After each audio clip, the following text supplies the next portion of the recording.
আর সারা বিশ্ব আমাদের দিকে তাকিয়ে আছে। অনেকে বলতো যে আমরা রোল মডেল। কিসের রোল মডেল? আমি 7টা জরিপ পেয়েছি আজকে। রোল মডেল হিসাবে যাদের নাম আমরা দেখতে পেলাম, এগুলোর জন্য রোল মডেল হওয়ার দরকার নেই। বাংলাদেশ পৃথিবীতে আয়না ঘরের জন্য রোল মডেল, একটা কথা হলো। হ্যাঁ, আজকে ব্রিগেডিয়ার আমান আজমি যে কথাগুলো জানিয়েছে লাইভ করে, সংবাদ সম্মেলন করে, আপনার ভেতরে যদি মনুষ্যত্ব থাকে, আপনি পাগল হয়ে যাওয়ার কথা যে একটা মানুষকে এত কষ্ট মানুষ দিতে পারে। আমার মনে হয় আয়না ঘরের সাথে যারা জড়িত এই দেশে, 18 কোটি মানুষ যদি আপনাকে মাফ করে দেয়, ব্যারিস্টার আরমানের বউ আপনাকে মাফ করবে না। কোথায় পৌঁছিয়েছিলেন আপনার বিবেকের কাছে প্রশ্ন করেন। এগুলো জানার পরেও যদি কোনো মানুষ জালেমের পক্ষে স্ট্যাটাস দেয়, পরে আপনি মানুষ বলেন কোন কায়দায়? আবার অনেককে দেখলাম ভিডিও কলে বলছে, আপা ঘাবড়াবেন না, আপনি ঘাবড়ালে আমরা নরম হয়ে যাই। শয়তান এগুলো শোনে আর চিন্তা করে, আল্লাহ তুমি আমাকে শয়তান বানিয়েছো। এটা তো ট্রাকটা আমার চাইতে বড় শয়তান। জালেমের পক্ষে বিপক্ষে কথা কেন বলি? কারণ যারা জালেম, এই মানুষগুলোর বিপক্ষে কিয়ামতের দিন আল্লাহ নিজে দাঁড়াবে। শব্দটা শুনতে সহজ মনে হচ্ছে, অনেক ওজন এই শব্দের। আপনার বিবেক থাকলে আপনি ভাবেন, যারা জালেম এদের বিরুদ্ধে হামজা মামলা দেবে না, এদের বিরুদ্ধে মামলা কে দেবে? আল্লাহর মামলার আসামি আপনি। 1628 জন মানুষ এই দেশের দায়িত্বে ছিল, একেবারে টপ টু বটন মেন জায়গায় যারা, এগুলো সবগুলো জালেমের খাতায়। এদের বিরুদ্ধে হামজার মামলা না, এদের বিরুদ্ধে সরাসরি আল্লাহ নিজে মামলা দিয়ে নিজে বাদী হবেন। এটা তো আমি বানালাম নাকি? হ্যাঁ, কোরআনে কারীম জানিয়েছে, ইন্নামাস সাবিলু আলাল্লাযীনা ইয়াযলিমুনান নাস ওয়া ইয়াবগুনা ফিল আরদি বিগাইরিল হক উলাইকা লাহুম আযাবুন আলীম। সূরা শূরা 25 নম্বর পারার 6 নম্বর পৃষ্ঠা 13 নম্বর লাইনের 42 নম্বর আয়াত। এটা তাফসিরে ইবনে কাসিরে আছে, তাফসিরে ফি জিলালিল কোরআনে আছে। এই দুইটা তাফসিরে ঠিক একই কথা লেখা আছে, অন্যগুলোতে একটু বাড়া কমা আছে। আল্লাহ পাক বলেন, অবশ্যই আমি আল্লাহ কেস দেব, মামলা দেব, অভিযোগ দায়ের করব তাদের বিরুদ্ধে, পৃথিবীতে যারা মানুষ হয়ে মানুষের উপরে অত্যাচার জুলুম করেছিল। আল্লাহ ইয়াজলিমুন আল মুসলিমুনা দেননি, যে যারা মুসলমানের উপরে জুলুম করেছে। ইয়াজলিমুন আন নাস, হিন্দু কি মানুষ না? কথা বলে না কেন? খ্রিস্টান মানুষ না? মানুষ পদবাচ্চে যারা বিবেচিত দুনিয়ায়, তাদের ওপরে যারা জুলুম করেছেন কারণে অকারণে। আপনি কোরআনের আয়াত থেকে শিক্ষা নিয়ে বিশ্বাস করতে পারেন, আপনার দুনিয়াও শেষ, আখিরাতও শেষ। কারণ জালেমদেরকে ক্ষমা করে দিলেও, জালেমদের জন্য দোয়া করলেও আল্লাহ নিজে জানিয়েছেন যে কবুল হবে না। আল্লাহু লা ইয়াহদিল কওমাজ জালিমিন। কোরআনে বহু জায়গায় আয়াতটা আমি পেয়েছি। আল্লাহ বলেন, আমি জালেমদেরকে পথ দেখাই না, হেদায়েত দেই না, দেবও না। ইয়াহদি এটা মোজারে, বর্তমান ভবিষ্যৎ, প্রেজেন্ট ফিউচার, দুইটা কাল নিয়ে আল্লাহ শব্দটা গঠন করে জানাতে চেয়েছেন। যেদিনে কোরআন নাজিল হয়েছে ওই দিন থেকে কিয়ামত পর্যন্ত কোন জালেমকে আল্লাহ পথ দেখান না, হেদায়েত দেন না, দেবেনও না। এই জন্য জালেমদের দুনিয়াও শেষ, আখেরাত তো শেষই। কারণ ওই ময়দানে আরো কঠিন হবে। আল্লাহ নিজে মামলার বাদী, উনি নিজে কেস করবে। ও বাংলার মুসলমানেরা, বুকে হাত দিয়ে যাদের বুক আছে একটু ভাবেন, চিন্তা করেন। এদেশে আজ আমার মনে হচ্ছে অনেকে এখন আল্লাহর মামলার আসামি। বাদী যত বড় হয় মামলা তত কঠিন হয়। কথা বলেন না কেন? আমি যে 3টা বছর ছিলাম মাটির নিচে জেলখানায়, সব মিলে আমার যদি কোনো সলিমদ্দি মামলা দিত 3 বছর না 3 দিন পরে বের হয়ে যেতাম। টাকা পয়সার জন্য নাকি লাগবে আপনারা শুধু বলতেন, কারণ আমি এমন জায়গায় ছিলাম ওখানে টাকার অভাব ছিল না। আকিস গ্রুপে বাংলাদেশে যদি 3 জন ধনী থাকে তার ভেতরে তারা একজন। যেহেতু কোনো সলিমদ্দি কলিমদ্দি দেয়নি, মামলা দিয়েছি সরাসরি রাষ্ট্র। এই জন্য বহুবার চেষ্টা চালিয়েছে মামলা জামিন করাতে। হাইকোর্টের বিচারপতি পর্যন্ত বলেছে আমার হাত বাঁধা, কিচ্ছু করার নেই। অথচ মামলাটা কি, আমার ওয়াজ শুনে নাকি একজন উদ্বুদ্ধ হয়ে কাছে নিয়ে গেছে সংঘাত ভাঙতে। জজ সাহেব পর্যন্ত গতকালকে আমার মামলা সব খারিজ করে দিয়েছে, অথচ এই জজই 3 বছর ট্রাইব্যুনাল চালিয়েছে। আমি কালকে বলতেও গেলাম, স্যার 3টা বছর পর আজকে মামলা আপনি ঢিসমিস করে দিলেন, কাগজ ফেলে দিলেন, যে যা কি বিচার করব, এর ভেতরে কোনো মাল ম্যাটারেস নেই, যা। আপনি এতদিন পর্যন্ত এটা দেখেননি, বললে হয়তো বলতো যে হুজুর কি করব, হাত বাঁধা। বিচার ব্যবস্থাটা একটু ইঙ্গিত দিলাম, বাকি জায়গাগুলো যে কত দুর্নীতিগ্রস্ত হয়েছিল তার প্রমাণ দেশের সব চাইতে বড় মসজিদের ইমাম পর্যন্ত পালিয়েছে। যে দেশের কেন্দ্রীয় মসজিদের ইমাম পর্যন্ত পালিয়ে যায়, বাকিগুলো আর বলার অবকাশ রাখে? কোথায় পৌঁছিয়েছিল?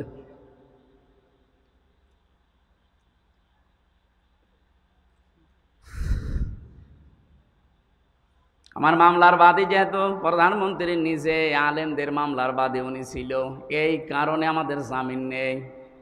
অপরাধ যাই করেন না কেন জামিন হবে না। অথচ এই মামলায় যদি রায়ও দিয়ে দিত সর্বোচ্চ 3 মাস আমি থাকতাম। 3 বছর কেটে গেছে, তারপরও নাকি স্বাদ মেটছে না।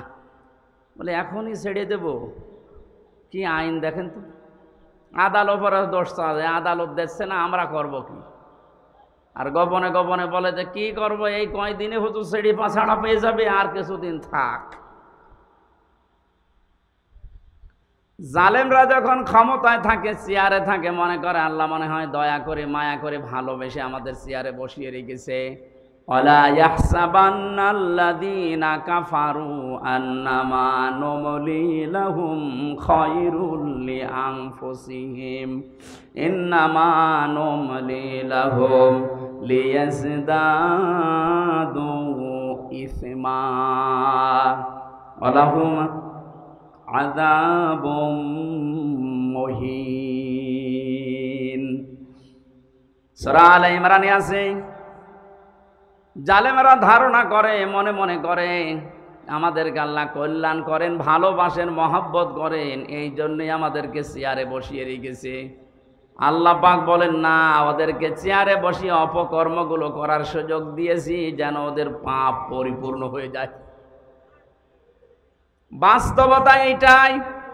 16 বছর বহু মহারথী চেষ্টা চালিয়েছে, কিছুই করতে পারে নাই। ছাত্রদের দ্বারা এটা হবে এদেশে কেউ কল্পনাও করে নাই। এগুলো শুধু ছাত্র না, আবাবিল পাখি যেমন আল্লাহ পাঠিয়েছিলেন, আমার মনে হয় এদের ভেতরে এরকম শক্তি আল্লাহ ভর করিয়ে দিয়েছে। লিয়াজদাদু ইসমা, কোরআন শরীফ 100% সত্য। জালেমদের পাপ যখন পরিপূর্ণ হয়ে যায় তখন আল্লাহ পাক তার উপরে অ্যাকশন নেয়। অ্যাকশনটা কি? ওয়ালাহুম আযাবুম মুহিন, অপমানজনক শাস্তির ভেতরে একটার পরে একটা ফেলতেই থাকে। আপনি তাকান একটার দিকে, একটা দেখবেন একেবারে খাপের খাপ মিলে যাচ্ছে। এদেশে যদি কিচ্ছু না হয়, কালামানিকের যা হয়েছে, জীবন আমার ধন্য হয়ে গেছে। এত অপমান একজন বিচারপতি হতে পারে, অথচ ওই লোকটার রায়ের কারণে কোরআনের পাখি সাইদি সাহেবের যাবজ্জীবন জেল হয়েছিল। ওর মন ভরে নাই, ও লিখেছিল না আমি ফাঁসি দিতে পারলাম না, আমি দুঃখে। মহান আল্লাহ পাক প্রতিশোধ নিয়ে এমন জায়গায় তারে পৌঁছিয়েছে, আমার মনে হয় এই বাংলাদেশে এত নিচে কাউকে আল্লাহ নামায়নি। ওর বিসি পর্যন্ত উড়ে গেছে। একটা ট্রাকশো থেকে যেন ডাবিং করে বলছে, হ্যাঁ তারপরে আমার বিসিতে মারবে।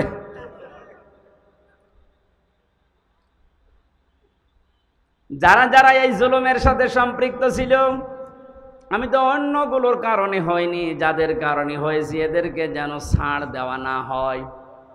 বিশেষ করে কাউন্টার টেররিজম বানিয়ে বাংলাদেশকে বিশ্বের দরবারে জঙ্গি আছে এই দেশে এই ধোয়া তুলে বহু মানুষকে বিনা অপরাধে গুম করে রেখেছিল। এই মনিরুল, আসাদুজ্জামান, ডিসি মান্নান, এদেরকে যদি বিচার না করে এভাবে ছেড়ে দেন, কিছুদিন পরে দেখবেন এর পেট থেকে যেটা আসবে ওটা আরো বড় হারামি হবে। এটা আমি বানালাম। হযরতে নূহ আলাইহিস সালামে দোয়া করেছিলেন, আকালা নূহুর রাব্বি লা তাযার আলাল আরদি মিনাল কাফিরিনা দাজ্জারা ইন্নাকা ইন তাযারহুম ইউদিল্লু ইবাদাকা ওয়ালা ইয়ালিদু ইল্লা ফাজিরান কাফফারা। হযরত নূহ একেবারে অতিষ্ঠ হয়ে শেষ পর্যন্ত বলেছিলেন, মাবুদ এ কাফেরদের একটা আন্ডা বাচ্চা পর্যন্ত যেন ছাড় না পায়। ওদেরকে তো তুমি শেষ করবে, ওদের বাচ্চারা যেন না থাকে। ওদের আন্ডা বাচ্চা যেটা থাকবে ওর পেট থেকে যারা আসবে পরবর্তীতে ওরাও তোমার বান্দাদেরকে বিপদগামী করবে। এই 16 বছরের রেজাল্ট এইটা, এদের পেট থেকে যেগুলো আসে ওইগুলো ডবল হারামি হয়। গতকালকে আমার সামনে তুলছিল হাজী সেলিমকে, ওই যে ফেরেশতা দেখলাম, শয়তানও অত নিচে নামে নাই, মুখ দিয়ে কথা বের হয় না, নৌকা বলতে গেলে হৌকা বলে ফেলে, অথচ ওর চরিত্র কত খারাপ। কালকে মানুষ এই কোর্টে নেওয়ার সময় অনেকগুলো দেখিয়েছে। এ মুরব্বী মানুষ, শরীর চলে না, প্রতিবন্ধী শুনলাম, অবৈধ মেয়ে লোক ছাড়া ওর রাত কাটে না। তার নামের আগে দেখেছেন হাজী সেলিম। এর অবস্থায় যদি এই হয় শরীর চলে না, যাদের শরীর অল্প একটু চলে তাদের অবস্থা কত নিচে আপনি কল্পনাও করতে পারবেন না।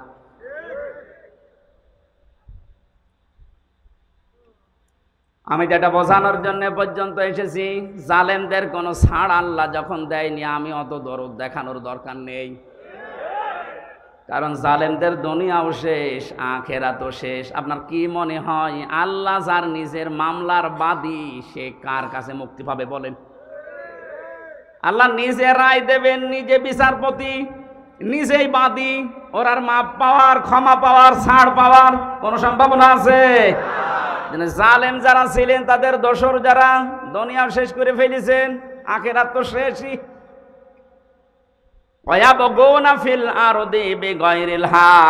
দুই নম্বরে আল্লাহ মামলা দেবে, কেস করবে তাদের বিরুদ্ধে।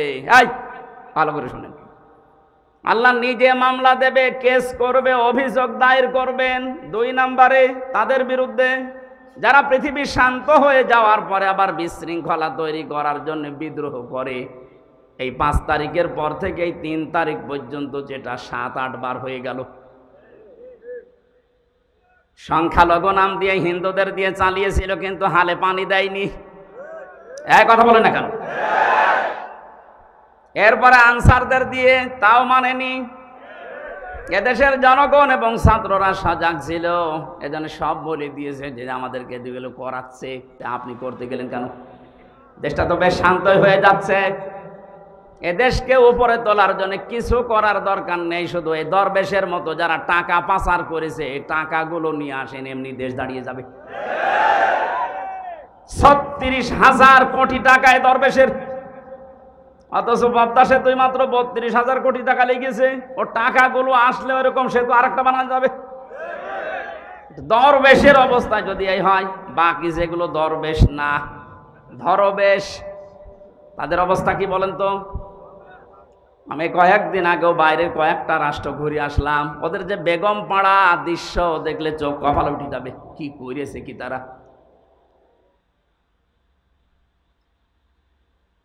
এই জন্য হাওয়া পাচ্ছেন আপনি আর লাফাচ্ছেন। আপনি যার বিরুদ্ধে বিদ্রোহ করছেন আমি তার পক্ষে না, কিন্তু আপনি জানেন বাস্তবতা কি। ইউনূসের বাবারও ক্ষমতা নেই জায়গায় টিকে থাকা, ওনার পেছনে যে দেওয়াল আছে আপনি জানেন। আমার এই যে মোবাইল দেখতে পাচ্ছেন, এটা কালকে আদালত দিয়েছে 3 বছর পর। এখানে যদি কল আসে, সর্বোচ্চ জনাব তারেক জিয়ার পিএস অপু ভাই আমার সাথে জেলে ছিল 3 বছর, খুব বেশি হলেও উনি কল দিতে পারে। কথা বলছেন এখন। আর সর্বোচ্চ বাংলাদেশে আমার মনে হয় খুব বেশি থেকে বেশি হলেও জামাত ইসলামের যিনি আমির আছে ডাক্তার শফিকুর রহমান, উনি দিতে পারে। আর ডক্টর ইউনূসের মোবাইলে কল আসে কোথা থেকে জানেন আপনি? ওনার মোবাইলে কল দেয় জো বাইডেন, বারাক ওবামা। টের পাচ্ছেন? আন্দাজে লাফাচ্ছেন। আমি শুধু ইঙ্গিত দিলাম, নিচে নামলাম না। আপনি আশা করি বুঝে ফেলেছেন। বাস্তবতা কিন্তু এইটাই। একটা হুঙ্কারে ভারত কিন্তু জড়সড় হয়ে গিয়েছিল। উনি যে বলেছিলেন ক্ষমতাটা পাওয়ার পরে যে 7 সিস্টার কিন্তু আস্ত রাখবো না, ওনার কথা না ওটা, ওনাকে দিয়ে বলা হয়েছে। ওরকম কথা আমি বললে কোনো গুরুত্ব দিত ভারত? কথা বলেন। ও কথাটা যার মুখ দিয়ে বেরিয়েছে তার মোবাইলে কল আসে কোন জায়গা থেকে আপনি টের পাচ্ছেন? মালয়েশিয়া ছিলাম কয়েকদিন আগে। ওখানে যে জাতীয় অনুষ্ঠান যেগুলো হয়, সারা বিশ্ব থেকে যে 10 জন মানুষকে ওরা দাওয়াত দেয়, তার ভেতরে বাংলাদেশে একজন, শেখ হাসিনা। গোনাই ধরে না। ওখানে দাওয়াত পেয়েছে বাংলাদেশে ডক্টর ইউনূস, ভারত থেকে পেয়েছে শাহরুখ খান। এইরকম মানের সারা বিশ্বের ভেতরে 10 জন মানুষের তালিকা আমি পেয়েছি, তার ভেতর ওনার নাম আছে। যে বিশৃঙ্খলা তৈরি করে বিদ্রোহ করে আন্দাজে যা তা করবেন, মনে হচ্ছে ছাড় পেয়ে যাবেন। উনি কথা বলে কম, কাজ করে কিন্তু বেশি। এই জন্য সাবধান করলাম। আমি জানি যেহেতু বিষয়টা, এই জন্য বলছি। আর ওটা তাই বাদই দিলাম। আপনি এই যে শান্ত হয়ে যাওয়ার পরে বিশৃঙ্খলা করে কেন? এতদিন এই আনসাররা কোথায় ছিল? 15 বছর আপনি তো কোনোদিন মাঠে নামেননি। আপনার এত বড় আদায় করা দরকার। 15 বছর কোথায় ছিলেন আপনি? 9 সাল থেকে শুরু করে 24 সাল পর্যন্ত 42,000 আনসার নিয়োগ হয়েছে। তার 35,000 হচ্ছে গোপালগঞ্জে। ইয়ার কি আমরা জায়গা পান না? আর আমরা কি এই 63 জেলার লোক সব ঘাস কাটছি? কি করেননি বলেন?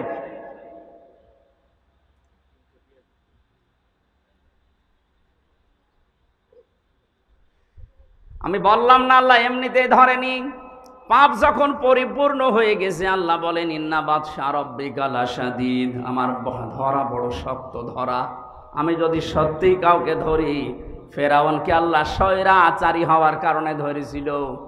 ও কিন্তু শেষ পর্যন্ত বলেছিল আন্নাহু লা ইলাহা ইল্লাল্লাজি, ইল্লাল্লাহ বলতে পারে নাই। তাফসিরে মুফাসসির লিখেছেন কাবীরের ভেতরে আল্লামা ফখরুদ্দিন রাজি, তিনি বলেন ফেরাউন যখন লা ইলাহা ইল্লাল্লাহ বলতে পারে নাই, ইল্লাল্লাজি পর্যন্ত বলতেছিল, ফেরেশতা জিবরাইল এসে মুখে কাদা দিয়ে দিয়েছে। এখান থেকে একটা শিক্ষা আছে। মুফাসসির প্রায় 7টা শিক্ষা এখানে বের করেছেন, আমি একটা বলছি। যারা জেনে জেনে অপরাধ করে, ফেরাউন কিন্তু না জেনে দোষ করে নাই, অপরাধ করে নাই, ও জেনে বুঝে দোষ করেছিল। ও যে অত্যাচার করেছিল জনগণের উপরে, ও যে স্বৈরাচার হয়েছিল, জেনে বুঝে হয়েছিল। এই জন্য পাপ যখন পরিপূর্ণ হয়ে যায়, ওই সময় যদি মানুষ ভালো হতেও চায়, আল্লাহ তাকে আর নেয় না। এই জন্য আপনাদেরও শিক্ষা নেওয়া লাগবে। পাপ যদি আমাদের পরিপূর্ণ হয়ে যায়, অনেকে মনে করে যা করে করি, শেষে একবার হজ করে ভালো হয়ে যাব। আপনার হজ বরাতে থাকলে তো এমন ভাবে আল্লাহ ধরবেন, চোখের পলক পড়ানোর সময় দেবেন না। ওয়ালা তাহসাবান্নাল্লাহা গাফিলান আম্মা ইয়ামালুজ যালিমুন ইন্নামা ইউআখিরুহুম লিয়াউমিন তাশখাসু ফীহিল আবসার। সূরা ইব্রাহিমের 42 নম্বর আয়াতে আছে, আল্লাহ পাক বলেন, নবী আপনি কি মনে করেন যে জালেমদের সম্পর্কে আমি কোনো খোঁজ রাখি না? ভালো করে শোনেন, এ পৃথিবীতে সবচাইতে বেশি তীক্ষ্ণ নজর আমি আল্লাহর জালেমদের প্রতি। কাদের প্রতি? এই জন্য জালেম যেন হয়ে না যায়। ইত্তাকি দাওয়াতাল মাজলুম, নবীজি বারবার কথা জানিয়েছেন, উম্মতের আর যাই করো মজলুমের বরদোয়া থেকে নিজেকে বাঁচিয়ে রাখবা। ফাইন্নাহা লাইসা বাইনাহু ওয়া বাইনাল্লাহি হিজাব, কারণ মজলুমের বরদোয়ায় আর আল্লাহর ভেতরে কোনো হেজাব পর্দা থাকে না, সরাসরি কবুল হয়ে যায়। মাটির নিচে যখন আমার চোখ কালো কাপড় দিয়ে বেঁধে, হাত পেছনে হ্যান্ডকাপ দিয়ে বেঁধে রেখে, পায়ে ডান্ডা বেড়ে দিয়ে, মাথায় দড়ি দিয়ে 11 ঘন্টা টাঙিয়েছিল, এত অসহায় মনে হচ্ছিল মাটির ওই নিচের ঘরে, যেহেতু আসি নিজে মজলুম অবস্থায় অসহায়, মন থেকে বলেছিলাম, আল্লাহ যা করছে আমি বিশ্বাস করি নবীর কথা 100 ভাগ সত্য, তোমার কথাও 100 ভাগ সত্য, তুমি দয়া করে আমাকে কিছু দেখিও। আল্লাহ দেখিয়েছেন। যেই কয়জন অত্যাচার করেছিল, কালকেও এক মামলার আইবুকে কল দিয়েছিলাম, হাও মাও করে কাঁদছে, আর এখন আমার এই উল্টো করে স্যার বলছে। স্যার কি করা লাগবে? কি করা লাগবে মানে, আমার বাবার কাছ থেকে যে 10 লাখ টাকা নিলে বললে আর মামলা দেব না, ওই টাকা ফেরত দাও।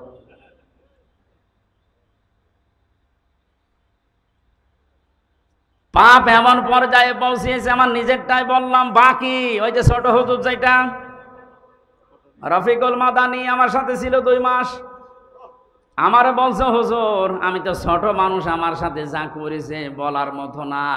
রাত 12:30টার সময় আমারে নিয়ে গেছে হাতির চিলে, 2 পাশের রাস্তা ব্লক করে দিয়ে পুরা উলঙ্গ করে, এক টুকরা কাপড় আমার শরীরে রাখে নাই, একটা সিগারেট আমার হাতে ধরিয়ে দিয়ে একটা উলঙ্গ অর্ধ উলঙ্গ মেয়ে লোক কোথা থেকে যেন নিয়ে আসলো, পাশে দাঁড় করিয়ে দিয়ে ছবি তুলছে, বলছে এটা কালকে ছেড়ে দেব, মানুষ জানবে যে পিসকে হুজুর কেমন।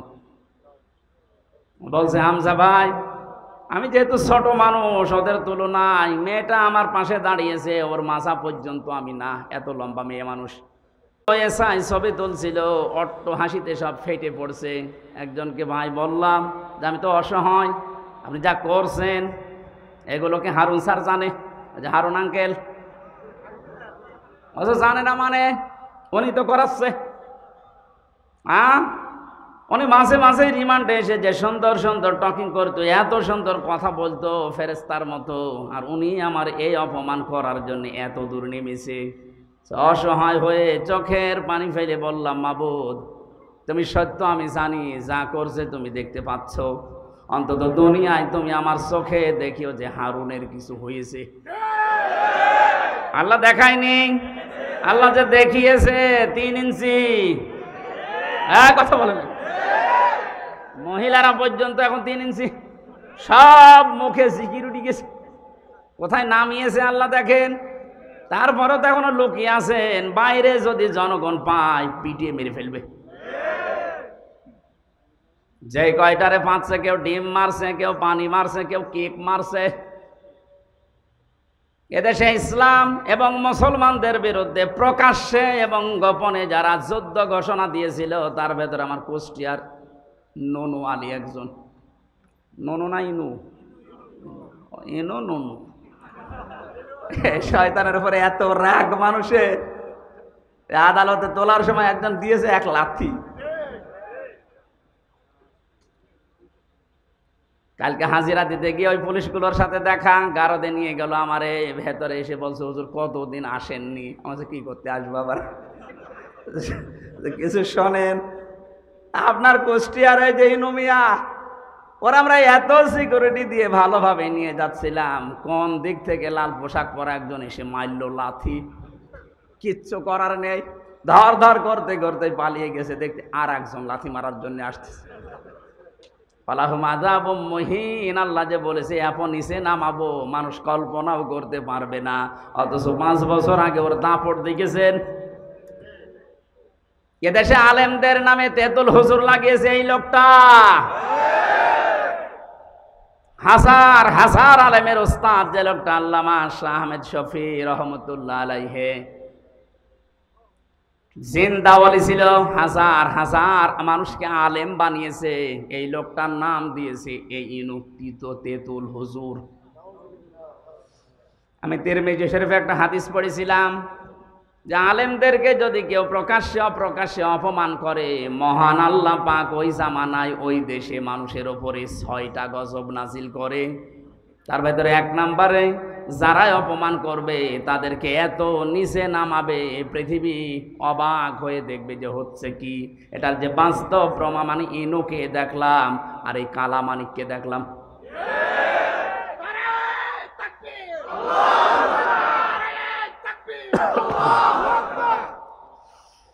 নরসিংদীবাসী, এবার আমি তাফসীরুল কোরআন মাহফিলে তাফসীর আকারে কথা বলার চেষ্টা চালাচ্ছি, ভালোভাবে শোনেন।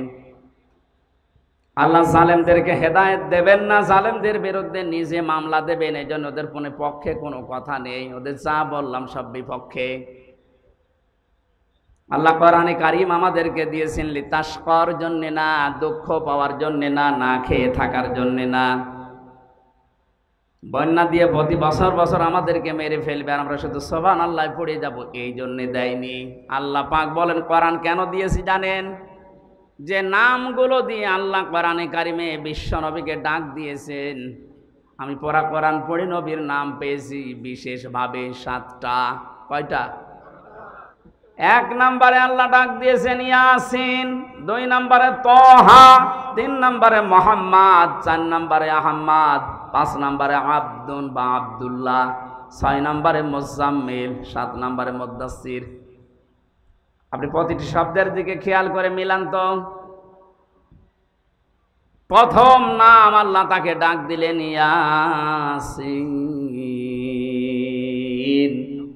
ইয়া হরফে নেদা, ইয়া মানে হে, সিন মানে সাজ্জেদ। তাফসিরে কাবীর আল্লামা ফখরউদ্দিন রাজি রহমতুল্লাহ আলাইহে এই সিন শব্দের ব্যাখ্যা করতে গিয়ে তিনি 5টা অর্থ বের করেছেন। আলেম যারা আছেন একটু খেয়াল করেন। 1 নম্বরে সিন মানে সাজ্জিদুল আলামিন, 2 নম্বরে সিন মানে সাজ্জিদুল বাশার, 3 নম্বরে সিন মানে সাজ্জিদুল কাউনাইন, 4 নম্বরে সিন মানে সাজ্জিদুল আম্বিয়া, 5 নম্বরে সিন মানে সাজ্জিদুল মুরসালিন। আমি কি কাহিনী শুরু করব? আমি তো কোরআনে কারিম দিয়ে ব্যাখ্যা করছি। আল্লাহ পাক বলেন যে 5টা নামে ডাক দিলাম। এ 5টি অর্থের ভেতরে মুফাসসিরিন ইকরাম প্রায় 27টা বিষয় তারা এখানে ব্যাখ্যা দিয়েছেন। 1 নম্বরে নবীকে সাজ্জিদুল আলামিন এ নামে ডাকার কারণ কি? আলম মানে এই পৃথিবী, জগৎ, আর আলামিন মানে জগৎ সমূহ। এ পৃথিবীর কোনো মানুষ যদি এই ধারণা করে যে আমি এই পৃথিবীতে বাস করব না, আমি বাস করব মঙ্গল গ্রহে, চাঁদের দেশে, আল্লাহ পাকের নবীকে ওই জায়গাও বাস করলে আপনাকে আদর্শ নেতা মানা লাগবে। এই শব্দটা শোনার পরে কারো যদি মন খারাপ হয়, আমি এবার ব্যাখ্যা করছি। এতানাজ্জালুল আমরু বাইনাহুন্না, সূরা তালাকের ভেতরে আছে প্রত্যেকটি জগতে আল্লাহর বিধিবিধান নাজিল হচ্ছে। যেখানে যেরকম সৃষ্টি আছে ওই সৃষ্টির জন্য আল্লাহর বিধান ওই রকম। এই পৃথিবীতে যেহেতু আমরা মানুষ, আমাদের জন্য জীবন চালাতে যা লাগে আল্লাহ এইরকম বিধিবিধান দিয়েছেন এই কোরআনে। কথা বুঝতেছে? কিন্তু বিশ্ব নবীর ক্ষেত্রে সাজ্জিদুল আলামিন দিয়ে জানিয়েছেন শুধুমাত্র এ দুনিয়া না, শুধুমাত্র মঙ্গল গ্রহ না, শুধুমাত্র চাঁদের দেশ না, যত জগৎ আল্লাহ বানিয়েছেন, যেখানে আপনি বসবাস করেন না কেন ওখানে নবী বাদ দিয়ে অন্য কাউকে আপনি মানতে পারবেন না। শব্দটা শুনতে যত ছোট মনে হচ্ছে, বিষয়টা অত ছোট না। আজ এই কথাটা উল্টিয়ে ডাইভার্ট করার জন্য মানুষ বলে হুজুর এটা রাজনীতি। কিসের রাজনীতি? এই বিষয়টা যদি কালো ক্লিয়ার না থাকে, এই কোন দিকে তাকিয়ে আছে, এটা যদি কারো ক্লিয়ার না হয় সে মরণের পরে ধরা খাবে। আল আদাবুল মুফরাদের 6 নম্বর হাদিসের ভেতরে 3 নম্বর পয়েন্ট আছে। এটা পৃথিবীতে যে মানুষগুলোর আদর্শ নেতা মুহাম্মদুর রাসূলুল্লাহ ছিল না, ওই লোকটা বিনা হিসাবে বিনা বিচারে জাহান্নামে যাবে। এটা তো আমি বানালাম নাকি? হ্যাঁ, মরণের পরে এটা তো আপনারা মানেন যে 3টা প্রশ্ন করা হবে, মার রব্বুকা মা দীনুকা মান হাজার রাজুল। এই কথা বলছেন না কেন? যে লোকটা বলবে রব্বি আল্লাহ, আমার রব আল্লাহ, দীনুন আল ইসলাম, আমার জীবন ব্যবস্থা ইসলাম, যখন এই নবীকে সামনে নিয়ে বলা হবে মান হাজার রাজুল, তখন কি বলবেন? আপনি যদি বলতে পারেন হাজা নাবিয়ুনা মুহাম্মাদুর রাসূলুল্লাহ, এটা বলতে হলে অবশ্যই তার আদর্শ দুনিয়ায় আপনাকে মানায় লাগবে, মাস্ট বি। কথা বলেন না কেন? আমি সহ এখানে যারা বসে আছে ছোট বড় অধিকাংশ মানুষ আমরা জানি ইয়াসিন এই সূরা পড়লে 10 খতম কোরআন শরীফ পড়ার সওয়াব হয়। এটা জানেন না? মাস্ট বি সওয়াব হবে, কিন্তু এর ভেতরে 83টা শিক্ষা আছে। এগুলো যদি আপনার প্র্যাকটিক্যাল লাইফে থাকে তখন সওয়াব পাবেন। আপনি মন মতো পড়ে গেলেন, একটাও ভেতরে নেই, উল্টা আরো গোনা পাবেন। কারণ যে ব্যক্তি এলেম অনুযায়ী আমল করে না, ওই লোকটা শিরিক করে। এই কথা বলছেন কেন? যে লোকটা তার এলেম অনুযায়ী জ্ঞান অনুযায়ী কাজ করে না, সে কি করে? শিরিক। বলেন বলেন। আর শিরিক করলে তার জন্য জান্নাত হারাম। আপনি একটা কথা যদি ভুল প্রমাণ করতে পারেন, আমি আর কথা বলবো না, কিন্তু কথা যদি বিশ্বাস হয় তাহলে মেনে নেওয়া লাগবে। আজকে থেকে সিদ্ধান্ত নিয়ে বাড়ি যান, যতদিন বেঁচে আছি মুহাম্মদুর রাসূলুল্লাহ বাদ দিয়ে অন্য কাউকে আমি আদর্শ মানি না, মানবো না। একমত আছেন কারা দেখি? লিল্লাহি। এই আন্দাজে হাত তুলে কিন্তু ধরা খাবে। এটা কিন্তু বাস্তবে নিয়ে যাওয়া লাগবে। রবি বাদ দিয়ে আমি কাউকে নেতা মানি না। এবার হাত তুলেন।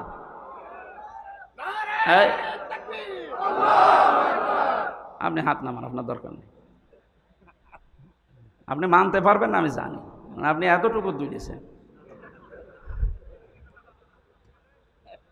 আমি আপনাকে বাঁচার জন্য বলছি ভাই, আমি খেলা করার জন্য এখানে বসে নেই। এটা যদি দুনিয়ার সাথে শুধু শেষ হয়ে যেত, এই যে কোরআন শরীফ আমার সামনে, জীবনেও বলতাম না। এর সম্পর্ক রিলেটেড সব আখিরাতের সাথে।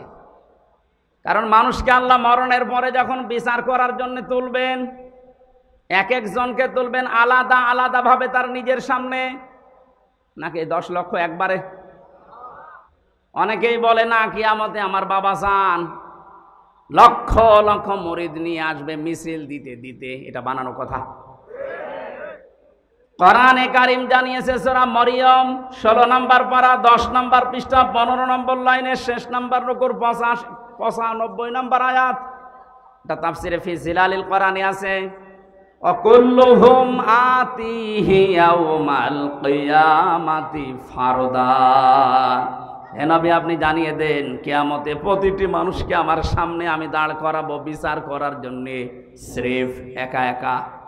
কয়জন করি? বলেন বলেন। নরসিংদীবাসী কোরআনে আয়াত শোনার পরে নিজের প্র্যাকটিক্যালটা একটু মিলান তো। আমি সহ যারা এখানে বসে আছি, কিয়ামতে কিন্তু প্রতিটি মানুষকে আল্লাহ তার নিজের সামনে দাঁড় করাবেন। কেউ থাকবে না, স্রেফ একা একা। মাঝে মাঝে একা থাকুন থাকি ভাবি, আল্লাহ তুমি যদি বলো হামজা 2024 সালের আগস্ট মাসের 31 তারিখ পর্যন্ত তোরে মাফ করে দিলাম, যা। শুধুমাত্র সেপ্টেম্বরের 1 থেকে 3 দিনের হিসাব দিয়ে তুই জান্নাতে চলে যা। আমার যা বাস্তবতা, আমার তো মনে হয় 3 দিনের হিসাব দেওয়া আমার দ্বারা সম্ভব না। আপনারা পারবেন না? আপনারা পারবেন।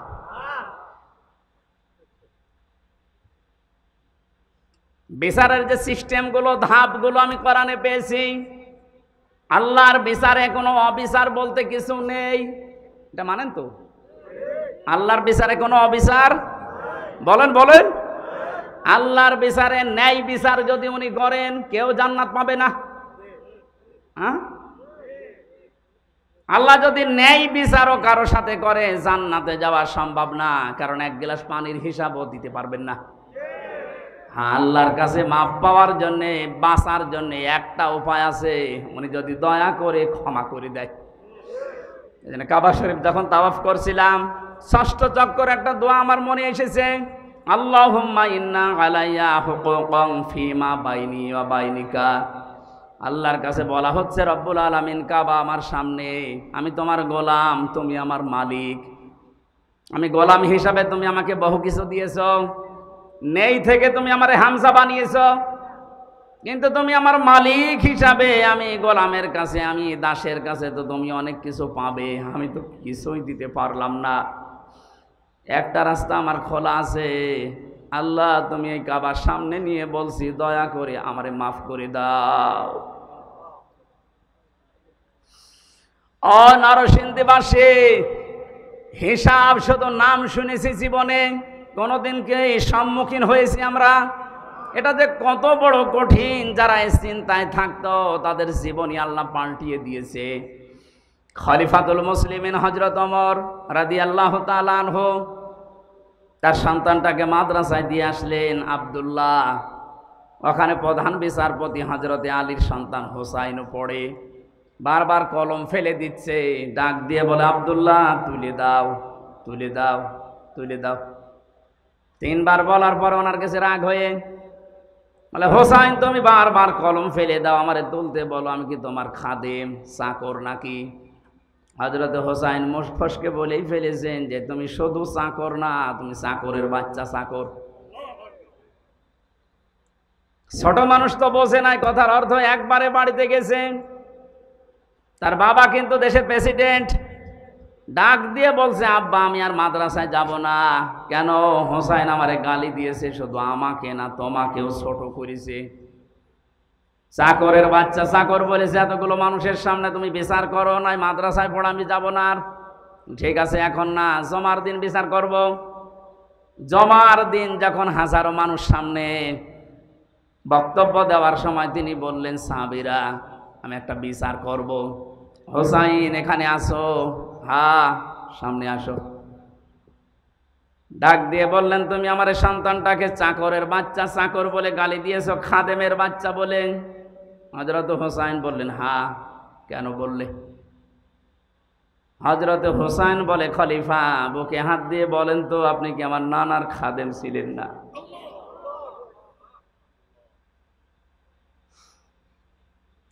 হযরত ওমরের কথা বন্ধ হয়ে গেছে।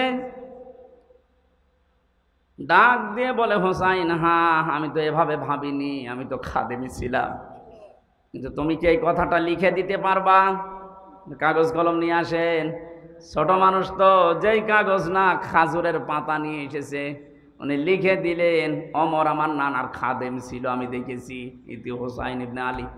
সই করে দিলাম। কাগজটা হাতে নিয়ে হযরত ওমর চুমা খেলেন। ডাক দিয়ে বলে, নবীর সাহাবীরা বিচার হয়ে গেছে। হযরত হোসাইন তো ছোট মানুষ, বলে, আব্বা বিচারই শুরু করলে না, কি করে হয়ে গেল? হযরত ওমর বলে, সন্তান আমার, যে বিচার করেছি এটা দুনিয়া না আখিরাতেও কাজে লাগবে। আমি যখন মারা যাব এই কাগজটা আমার কাফনের ভেতরে দিয়ে দিও। ময়দানে মাহশারে আল্লাহ যখন আমাকে তুলবে স্রেফ একা একা, জীবনে কিছুই যদি আল্লাহর ভালো না লাগে, ওনার কাছে যদি পছন্দ না হয়, এই কাগজটা তুলে দেখাবো, মাবুদ তাকাও এদিকে, দেখো তোমার নবীর নাতি লিখে দিয়েছি, আমি নবীর খাদেম ছিলাম, এই ওসিলা হলো আজকে তুমি আমার মাফ করে দাও।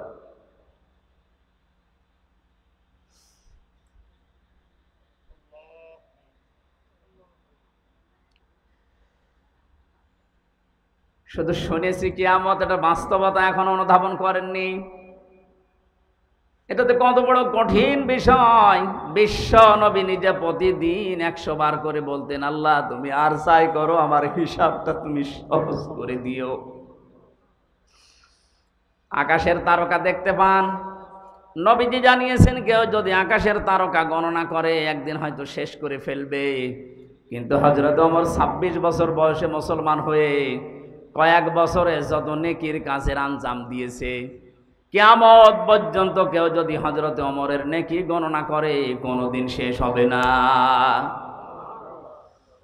এ দুনিয়াতে জান্নাতের গ্যারান্টি পেয়েছে জীবিত অবস্থায় 10 জন, তার ভেতরে হযরত ওমর 2 নম্বরে। জান্নাতের দরজাগুলো তাকে ডাকতে থাকবে। এত বড় জায়গায় তিনি আছেন, এত বড় পাওয়ারফুল মানুষ, অথচ কিয়ামতে আল্লাহর সামনে দাঁড়াবে কি নিয়ে, এই নিয়ে চিন্তায় আছে। আমরা কোথায় আছি? কোরআনে কারীম জানাচ্ছে, এদিকে তাকান, ভ্যান যাচ্ছে। যাতে ভ্যান দেখেননি, মাহফিলের পরে আমি 10 মিনিট সময় দেব, ভ্যান দেখে বাড়ি যাবেন। কি বলবো তো, আমি একটা গুরুত্বপূর্ণ বিষয় আপনাকে আমি আহ্বান জানাচ্ছি, আর আপনি ওইদিকে ভ্যান দেখতে তাকিয়ে আছেন। আমার তো মনে হয় এই রাস্তা দিয়ে যদি এখন পরিমণি হেঁটে যায়, যে সব দৌড় দেবে। কোরআন জানাচ্ছে সূরা মারিজ, ওয়ালা ইয়াসআলু হামিমুন হামিমা ইউবাশশিরুনহুম ইয়াওয়াদ্দুল মুজরিমু লাউ ইয়াফতাদি মিন আযাবি ইয়াউমিযিম বিবানি। আল্লাহ পাক বলেন, ওই কিয়ামতে যখন আমি কঠিন জালজালা অবস্থা পয়দা করব, দৃশ্য দেখে সন্তান লজ্জাস্থান লাগবে না, পেট ফেটেই বের হয়ে পড়ে যাবে। পাগলের মতো মানুষ ছোটাছুটি করতে থাকবে, বন্ধুর পরিচয় না দিয়ে পালাবে, অথচ একজন আর একজনের সাথে দেখা হবে তাও পরিচয় দেবে না। মানুষ নিজেকে বাঁচাতে এত ব্যতিব্যস্ত হয়ে পড়বে, শেষ পর্যন্ত নিজের আদরের সন্তানকে মুক্তিপণ হিসাবে দিতে চাইবে। বাংলার মুসলমানেরা, এটা যে বাস্তবতা কত কঠিন। আমি যখন জেলখানায় বসে বসে আয়াতগুলো পড়েছি, যে বিবানী সন্তানকে মানুষ নাকি মুক্তিপণ দিতে চাইবে, আমি নিজের সাথে মিলিয়ে দেখলাম না, এই আয়াতটা মিলছে না আমার সাথে। তখন আমার মেয়েটা 1 বছর বয়স ছিল, এখন ওর 4 বছর, ফারিহা জান্নাত। মাঝে মাঝে ওর কথা কল্পনায় নিয়ে এসে ভাবতাম, আল্লাহ, ওর প্রতি তুমি আমার ভালোবাসা মহব্বত এত বেশি পয়দা করে দিয়েছো। আল্লাহ রসুলের পরে পৃথিবীতে এখনো পর্যন্ত আমার এই ছোট মেয়েটা আমার কাছে আদরের। অথচ আল্লাহ বলছে কিয়ামতে ফারিহাকেও, হামজা আমাকে বলবে, আল্লাহ দিয়ে দিলাম, আমাকে বাঁচাও, এটা বলবে।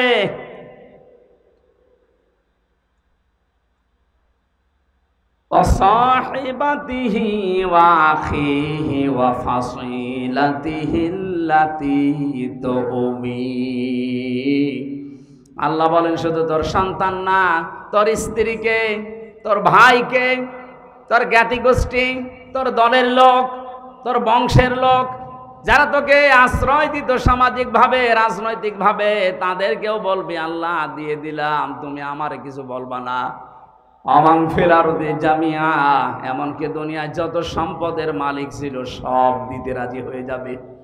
এটা আমি কালকে কোর্টে বুঝেছিলাম, যে আমাং ফিল আরদি জামিআ।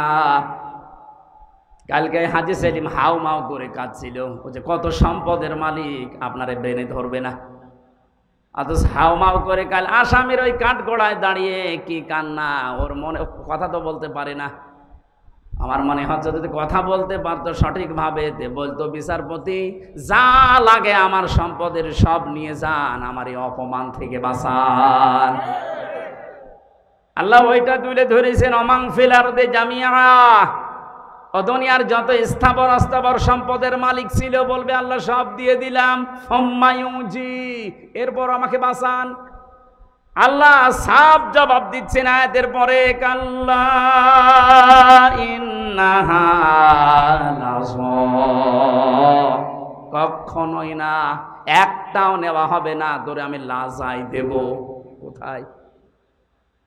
লাজাই দেব তোরে। লাজা কি?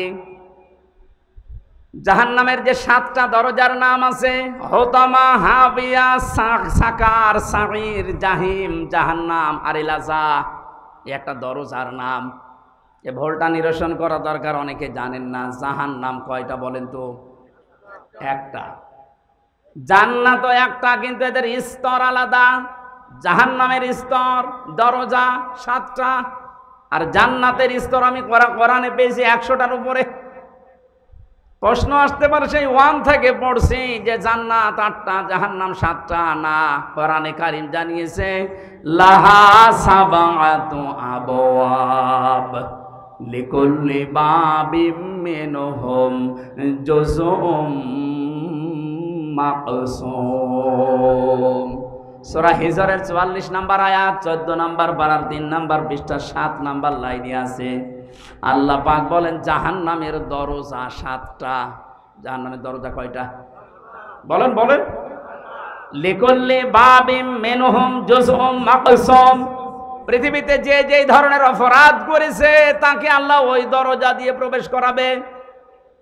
আদালত তো আমি দেখলাম কালকে একটা, কিন্তু যেই যেই ধরনের আসামি তাকে ওই আদালতে নিয়ে বিচার করা হয়। স্কুল আমরা দেখি একটা স্কুল 10টা ক্লাসরুম 1 থেকে 10 পর্যন্ত পড়ানো হয়। যে যেই ক্লাসে পড়ে ওই দরজা তার জন্য নির্ধারিত আছে না নেই? ক্লাস 3-তে পড়ে ও 7 এসে ক্লাস করতে পারবে? দুনিয়াতে আপনি যেই ধরনের অপরাধ করবেন আল্লাহ কিয়ামতে ওই ধরনের দরজা দিয়ে জাহান্নামে আপনাকে প্রবেশ করাবে। এখানে যেটার নাম আছে এটা 3 নাম্বার, এর নাম লাজা। নাম কি বলেন বলেন? এই লাজায় আল্লাহ দেবের কাদের? এখানে 3টা গুণের নাম আছে, একটু মিলান তো নিজেদের সাথে। আমাদের ভেতরে যদি এই গুণগুলো থাকে আমরা কিন্তু অলরেডি জাহান্নামে লাজা যে দরজা এর উপযুক্ত হয়ে আছি। 1 নম্বরে আল্লাহ পাক বলেন নাযাআতাল লিশাওয়া। এটা এক কঠিন ভয়ঙ্কর জায়গায় লাজাটা, ওর ভেতরে প্রবেশ করলে আগে চামড়া খসে যাবে। শুনতে যত সহজ মনে হইল বাস্তবতা কি অত সহজ? পৃথিবীতে এমন কোন ঘর আছে যে ঘরে ঢুকলে চামড়া উঠে যায় না? মাটির নিচে যেই কয়েকদিনই ছিলাম ওরা প্রতিদিন মাঝে মাঝে আসতো আমারে, বলতো হুজুর আমরা এই যে এইগুলো দিয়ে নখ তুলি আর এগুলো দিয়ে চোখ তুলি, রিমান্ডে যে শাস্তি দেওয়ার জিনিস আছে আমার দেখাইতো, আমি যেন ওদের ওই ভয়তে সব বলে দেই। ওরা যেগুলো মিথ্যা আমারে বলতে বলতো না এগুলো এত মিথ্যা আমি বলতে পারবো না। যে বিষয়গুলো দেখিয়েছে যতক্ষণ পর্যন্ত শরীরে টাচ না করেছে একটা জিনিস আমার শরীর থেকে খসে নাই। আল্লাহ বলেন এমন লাজায় আমি দেব প্রবেশ করতে দেরি সঙ্গে সঙ্গে তো চামড়া সব খুলে যাবে। কাকে ডাকবে এই লাজায় জানো? তাদউ মান আদবার ওয়া তাওয়াল্লা। যে মানুষগুলো এই পৃথিবীর ময়দানে সত্যের দিকে আহ্বান করার পরও অ্যাবাউট টার্ন করে পেছন ফিরে মুখ ফিরিয়ে চলে গেছে, এ বাংলাদেশে এই চরিত্রের মানুষ বেশি। চোখে আঙ্গুল দিয়ে দেখানো হয় এটা সত্য পথ, এটা ন্যায়ের পথ, জানার পরেও অনেকে অ্যাবাউট টার্ন করে অহংকার করে মুখ ফিরিয়ে চলে যাচ্ছেন। এটা যে কত বড় অপরাধ।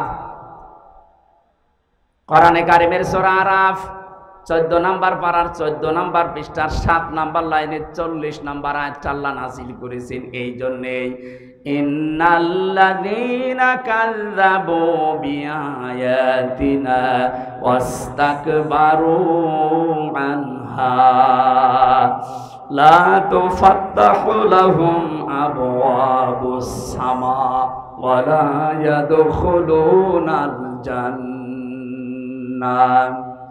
নরসিংদীবাসী একটু খেয়াল করেন, নিশ্চয় যারা আল্লাহর আয়াতকে মিথ্যা প্রতিপন্ন করে, মিথ্যা মনে করে।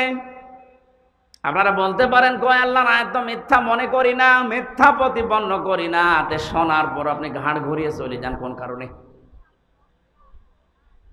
এইটাই তো মিথ্যা প্রতিপন্ন করা। আস্তাকবারু আনহা, আল্লাহর আয়াত শোনার পরে অহংকার করে মুখ ফিরিয়ে চলে যাওয়ার সময় আবার টিটকারি মারতে মারতে যায়। এদেশে নেই?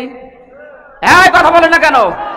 আছে। আপনি এখনই চার দোকানে যান, দেখেন কি গীবত হচ্ছে ওখানে। আল্লাহ পাক বলেন আস্তাকবারু আনহা, শুধু চলে গেলে তো হয় না, অহংকার করে যাওয়ার সময় মুখ ফিরিয়ে চলে যাচ্ছে। ওয়ালা ইয়াদখুলুনাল জান্নাহ, এই মানুষগুলোর জন্য আমি আল্লাহ জান্নাত বরাদ্দ করি নাই। ইয়াদখুলুনা মুসারে বর্তমান ভবিষ্যৎ প্রেজেন্ট ফিউচার, এদের জন্য এখন এরা মারা গেলে জান্নাতে যাচ্ছে না, ভবিষ্যতেও যাবে না। আকাশের কোনো দরজা এদের জন্য খোলা নেই। আবওয়াব, বাবের বহুবচন আবওয়াব, একটা দরজাও খোলা থাকবে না, সব বন্ধ আপনার জন্য। কতদিন পর্যন্ত আপনি জান্নাত সেট করেছেন?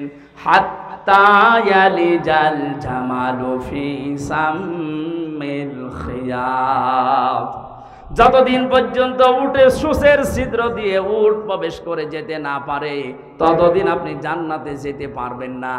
এই উদাহরণটা আল্লাহ সেট করলেন কেন? কারণ বাস্তবে আমরা যেটা দিয়ে বুঝি ভালো, ওই উদাহরণ আল্লাহ ওই বিষয়ের আগে সেট করে দেয়।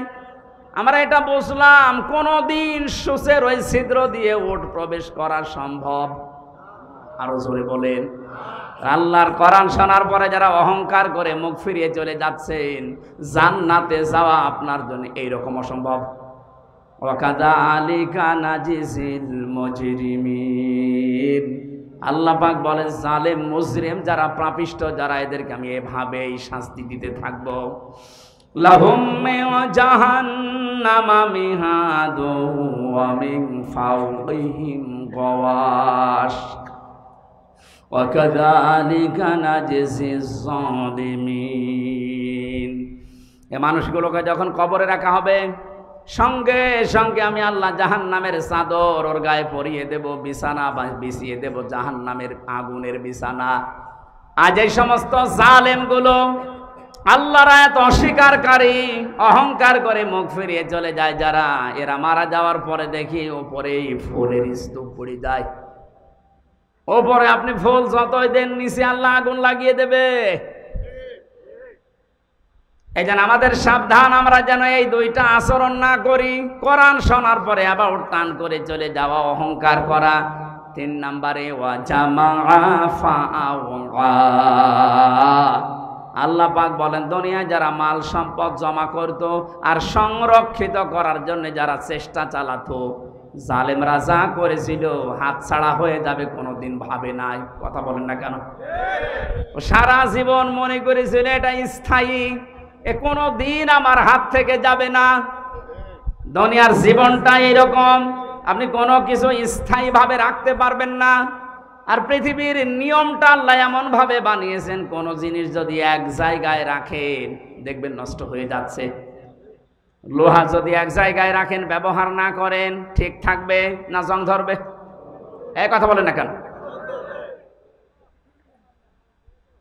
আপনি পৃথিবীর সব জিনিস মিলাবেন, পানি যদি আপনি এক জায়গায় বেঁধে রাখেন, ঠিক থাকবে না নষ্ট হয়ে যাবে? পচন ধরবে, দুর্গন্ধ তৈরি হবে, পোকামাকড় তৈরি হবে। আর ছেড়ে দেবেন, যত ছাড়বেন তত সুন্দর স্বচ্ছ নির্মল পানি আসতে থাকবে। এলেম যদি কেউ এক জায়গায় রাখে, ওইটাও নষ্ট হয়ে যায়। জানা এলেম মানুষ ভুলে যায়। যত প্রচার করবেন, যত ওর উপরে কাজ করবেন, তত এলেম আল্লাহ আপনাকে বাড়িয়ে দেবে। টাকা পয়সা যদি কেউ এক জায়গায় রাখে, ওইটাও নষ্ট হয়, শত্রু পয়দা হয়। যত ছাড়বেন ওই জায়গা আল্লাহ পূরণ করার জন্য উপর থেকে পাঠাতেই থাকবে, এইটাই নিয়ম। ক্ষমতাও তো আল্লাহ ওইভাবেই দিয়েছিলেন। আর আপনি ওইটাকে পেয়ে ইহসাবু আন্না মালাহু আখলাদা, মনে করেছিলেন এই ক্ষমতা মনে হয় চিরস্থায়ী, আর কোনোদিন ছাড়া লাগবে না।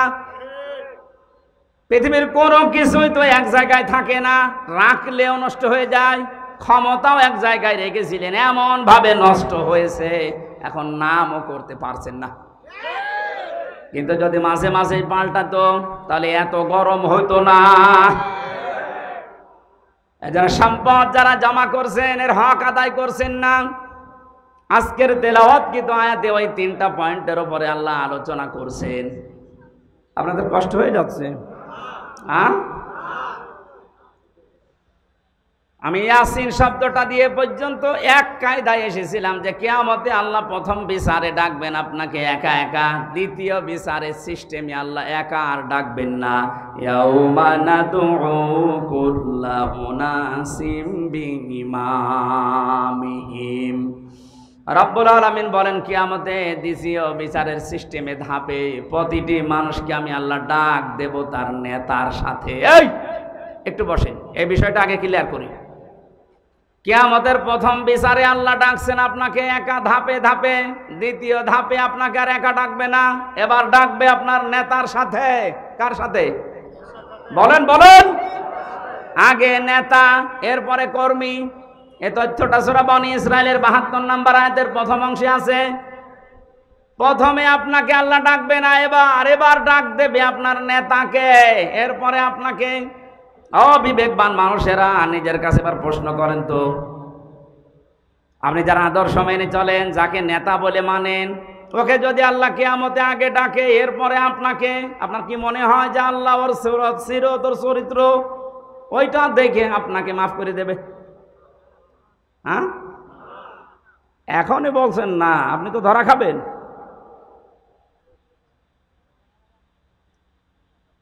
আপনি এই যে মানুষগুলোর দিকে তাকান, কত আগ্রহ নিয়ে এদিকে তাকিয়ে বলছেন না, কারণ আমি যারে মেনে চলি, যার আদর্শ মানি, ওকে আল্লাহ যদি আগে ডাকে আর আমাকে যদি পেছনে রাখে, ওর চেহারা দেখে আল্লাহর রাগ হয়ে যাবে। কথা বলে না কেন? ওর চেহারা দেখে যদি আল্লাহর রাগ হয়ে যায়, তো পেছনে আর তাকাবে না, ওরে যেখানে দেবে আপনারাও দেবে ওখানে। এই জন্যই বলছে আদর্শ ঠিক করা লাগবে এক্ষুনি। বাড়ি যেয়ে ঠিক করবেন না, এক্ষুনি সিদ্ধান্ত নিয়ে যান। ইয়াসিন বলে আল্লাহ যাকে ডাক দিলেন, তাকে ছাড়া দুনিয়া আমি আর কাউকে আদর্শ মানি না। আমি জানি যারা ঠিক বলছেন, এ কথার অর্থ বোঝেননি। এটা বাস্তবে যদি আপনি নিয়ে যেতে পারেন, এ মাহফিল সাকসেস হবে। যে 7টা নামে ডাক দিয়েছেন রসুলকে, কোনো অপমান, কোনো অপদস্থ না খেয়ে থাকবেন না, মায়ের খাবেন না, কেউ চোখ রাঙানি দেবে না। যে কথাগুলো আল্লাহ জানিয়েছিলেন, তহা মা আনজালনা আলাইকাল কুরআনা লিতাশকা, যে ব্যাখ্যাটা দিয়েছি অল্প সময়ে, আল্লাহ আমাদেরকে সহজ সরলভাবে বুঝে মানার তৌফিক দিন, যেন কোনোদিন মুহাম্মদুর রাসূলুল্লাহ বাদ দিয়ে অন্য কাউকে আমি না মানি। মেনে নিতে পারবেন তো? সূরা আরাফের একটা মাত্র আয়াত পড়েছি, তাও 4 ভাগের 1 ভাগ। আমি যতটুকু পারছি সামনে থেকে কথা বলার চেষ্টা করছি। 156 নম্বর আয়াত। হযরতে মুসা আলাইহিস সালামের জামানায় তিনি আল্লাহর কাছে দেখা করতে গিয়েছিলেন, তার এলাকার 40 জন নকিব নিয়ে, প্রতিনিধি নিয়ে। ওখানে ঘুরে আসার পরে বিশাল ঘটনা তাফসিরে আছে। আমি শিক্ষার জন্য 3টা বিষয় বেছে নিয়েছি। আল্লাহ রাব্বুল আলামিনকে তিনি বললেন, ওয়াকতুব লানা ফি হাদিহিদ দুনিয়া হাসানা ওয়া ফিল আখিরাতি ইন্না হুদনা ইলাইক। হে আল্লাহ, তুমি আমাদের জন্য দুনিয়ার হাসানা লিখে দাও, আখিরাতের হাসানা লিখে দাও। হাসানা না হাসিনা? হাসিনা মানে সুন্দরী, আর হাসানা মানে কল্যাণ। একজন দেখলেন দোয়া করছে, রব্বানা আতিনা ফিদ দুনিয়া হাসিনা। হাসিনা না হাসানা? হে আল্লাহ, তুমি আমাদেরকে দুনিয়ার হাসানা লিখে দাও। কেন আল্লাহ অক্তব দিলেন? কাতাবা একতব মানে কেন দিলেন? কাতাবা ছাড়াও তো অনেক শব্দ আছে, ফারজন আছে, ফারজন না দিয়ে কাতাবা দিলেন। আমি যদি এই জমিটা আজকের মুরব্বীকে বলি, এটা আমার জমি, 2 বিঘা জমি আপনাকে দিয়ে দিলাম, জান, এ মুখের কথার কোনো দাম আছে? কথা বলে না কেন? এটা যদি 6 স্বাক্ষর করে দলিল বানিয়ে একেবারে লিপিবদ্ধ করে বললাম যে এই নেন, ওটা দাম নেই। আল্লাহ এমন শব্দ দিয়েছেন, খুব গুরুত্বপূর্ণ একটা শব্দ। হযরতে মুসা বলেছিলেন, মাবুদ তুমি লিখে দাও, অক্তুব লানা আমাদের জন্য, ফি হাদিহিদ দুনিয়া হাসানা, দুনিয়ার হাসানা। এখন দুনিয়ার হাসানা কি? আমি 1টা 2টা না, প্রায় 42টার উপরে তাফসিরের সাথে মিলিয়েছি যে দুনিয়ার হাসানা কারে বলে। পড়া কোরআন শরীফ এবং হাদিস আমি যতটুকু পড়েছি, দুনিয়ার হাসানা হিসাবে পেয়েছি আমি 10টা বিষয়। কয়টা? এই 10টা বিষয় যদি আপনি দুনিয়ায় পান, তাহলে দোয়া করলে মনে করবেন কবুল হয়েছে। এখানে অনেক মানুষ আমরা আছি, 5 ওয়াক্ত নামাজের পরে দেখি হাত তুলে মোনাজাত করে, এমনকি কাবা শরীফের রুকনি ইয়ামিনি থেকে হজরে আসওয়াদ এই জায়গাটা যখনই পার হয় লক্ষ লক্ষ হাজিরা এই দোয়াটা পড়ে, রব্বানা আতিনা ফিদ দুনিয়া হাসানা, পড়ে না? 16 সালে আমি বুঝি নাই, 18 সালে বুঝি নাই, এই যে 24 সালে জেলখানা থেকে বের হওয়ার পরে গিয়েছিলাম, এবার আমি বুঝেছি যে এর ভেতরে কি আছে। এত মানুষ কেন এই দোয়া করছে, আল্লাহ দুনিয়ায় হাসানা, কল্যাণ, স্বস্তি, শান্তি, নিরাপত্তা। 99টা অর্থ আছে হাসানার। তাফসিরের ভেতর থেকে সামারাইজ করে করে আমি 10টা এনেছি। হযরত ইবনে মাসউদ থেকে হাদিসটা বর্ণিত, তিনি বলেন কেউ যদি এই রব্বানা আতিনা ফিদ দুনিয়া হাসানা, হে আল্লাহ দুনিয়ায় হাসানা দাও, আর এই দোয়া যদি আল্লাহ কবুল করে থাকেন দুনিয়ার জীবনে আল্লাহ তাকে 10টা জিনিস দান করবেন। জোরে বলেন সুবহানাল্লাহ। 1 নম্বরে দুনিয়ার হাসানা হচ্ছে, আপনি যদি কারোর সাথে কথাবার্তা বলেন, আপনি যে ধর্মের লোক হন, যদি কথাবার্তা বলেন আপনার কথা হবে মার্জিত, নরম। এই বিষয়টা অনেকের ভেতরেই নেই। বিশ্ব নবীকে আল্লাহ জানিয়েছিলেন ফাবিমা রহমাতিম মিনাল্লাহি লিনতা লাহুম ওয়ালাউ কুনতা ফাজ্জান গালিজাল কলবি লানফাদ্দু মিন হাওলিকা। হে নবী, আপনার হৃদয় যদি কঠোর হয়ে যেত তাহলে মানুষজন আপনার কাছে ভিড়তো না। আমি দয়া করে আপনার হৃদয়কে কোমল বানিয়ে দিয়েছি, নরম বানিয়ে দিয়েছি, এই জন্যই তো মানুষ আপনার কাছে আসলে আর যেতে চায় না। অবাস্তবতা, বহু মানুষকে উপরে উপরে আমরা দেখতে পাচ্ছি, কত বড় বড় জায়গায় বসে আছে, কিন্তু হাসানা পায়নি। তাদের আচরণ, তাদের কথাবার্তা, তাদের ব্যবহার, তাদের অ্যাক্টিভিটিস গুলো দেখলে শয়তান পর্যন্ত হাসে। যে যত বড় চেয়ারে থাকবে তার আচরণ, তার কথাবার্তা, তার অ্যাক্টিভিটিস গুলো তত নরম হওয়া লাগবে, তাহলে এই দোয়া তার জন্য কবুল হবে। কত অফিসে দেখতে পাই আমরা, কর্মচারী যারা আছে, সহকারী যারা আছে, 8 ঘন্টা ডিউটি, 10 ঘন্টা পার হয়ে যাচ্ছে, বাড়ি যাওয়ার কথা মনেই হয় না। অথচ এমনও অফিসার আছে 8 ঘন্টা ডিউটি, এই কর্মচারীরা মনে হয় যে জাহান্নামে আছে। এই কথা বলছেন এখানে। এই যে দোকানদার, এ দোকানে কর্মচারী আছে, 8 ঘন্টা ওর ডিউটি, মালিক এমন ভাবে গালিগালাজ করে, ব্যবহার করে, ও মনে মনে ভাবে আল্লাহ 8টা ঘন্টা পার হবে কখন। আমি আমারও মানুষ পেয়েছি, ঝিনাইদহ জেলার ডিসি পেয়েছিলাম, এসপি পেয়েছিলাম, টিওনও পেয়েছিলাম। ব্যবহার এত সুন্দর, এত মার্জিত, ওর কাছে 8টা ঘন্টা মানুষের কেটে যাওয়ার পরে বের হয়ে বলো হুজুর স্যারের ব্যবহার এত সুন্দর, 8 ঘন্টা কখন কেটে যায় টের তো পাই না। মনে হয় 10-12 ঘন্টা ডিউটি করলে আমাদের ভেতরে কোনো ক্লান্তি আসে না।